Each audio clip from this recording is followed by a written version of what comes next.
कालपासून मार्क्सवादी कम्युनिस्ट पक्षाचे उमेदवार श्री नरसय्या आडम यांनी अमुक एका पक्षाला पाठिंबा दिला आहे या संदर्भातले पॉम्पलेट्स आणि मेसेजेस सोशल मीडियावर फिरत आहेत.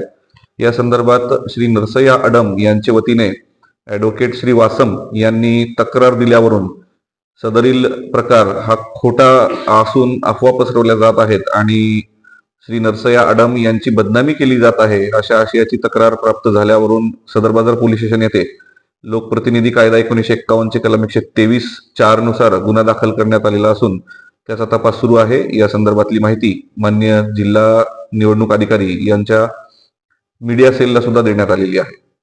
सर, हा व्हायरल कोण करत आहे पॉम्पलेटचं पाठिंबाच्या संदर्भात? सदर गुन्ह्याचा तपास करण्यात येत असून तपासामध्ये ते निष्पन्न होईल. मग नागरिकांना काय आव्हान आहे सर पोलिसांतर्फे?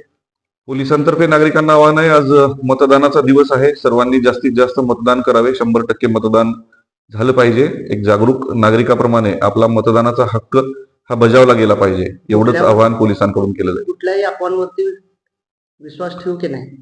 निश्चितच नाही. अफवांवर कुठलाही विश्वास ठेवू नका.